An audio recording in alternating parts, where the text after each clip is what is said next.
Welcome everyone. Today we aren't just looking at some random logos, we are looking at the industry standard stack.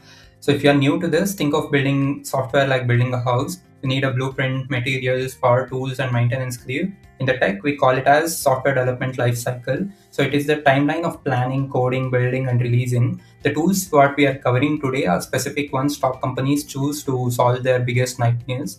The nightmares are like manual errors and if you have heard of it works on my machine bug. So let's break down the role of each tool and the basics you need to know.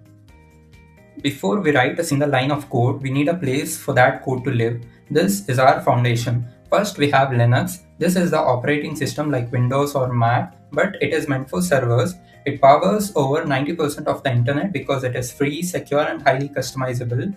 And then we have AWS. So this is like a landlord. Instead of buying physical servers and storing them in your basement, we rent them from Amazon's massive data centers. The takeaway is that AWS provides the computer and Linux is the soul that runs inside it. Together, they are bedrock of everything else that we'll discuss today.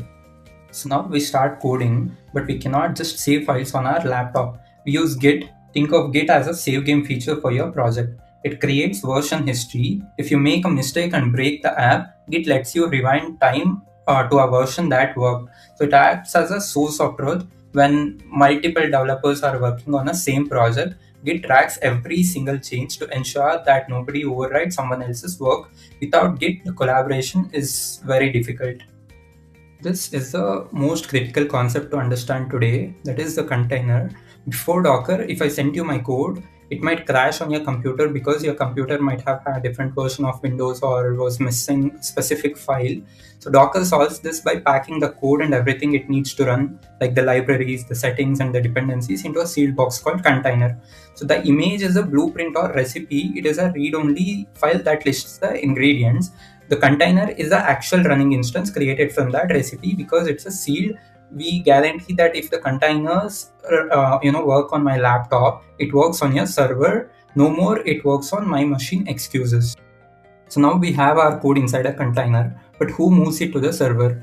We don't want humans doing it because humans get tired and make typos. So we use robots like Jenkins or GitHub Actions. This is called CI/CD, continuous integration and continuous delivery. Think of this like a digital assembly line. The moment you save your code to Git, this robot wakes up, it automatically builds your container and runs tests to make sure that it isn't broken, and if everything passes, it ships to the customers. It is a glue that connects our code to the real world.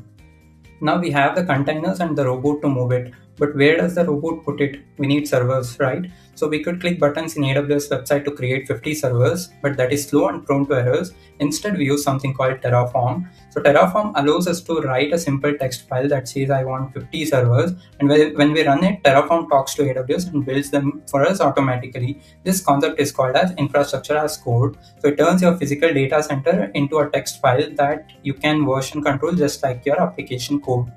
Okay, so Docker helped us create one container, but what if you are Netflix or Uber and you have 1 million containers running at once?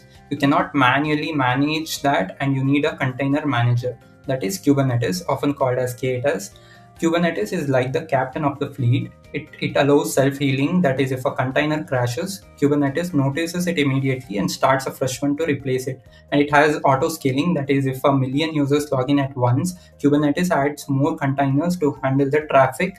It is a complex tool, but it is the industry standard to keep massive applications online 24/7. Finally, everything is running, but how do we know if it is healthy?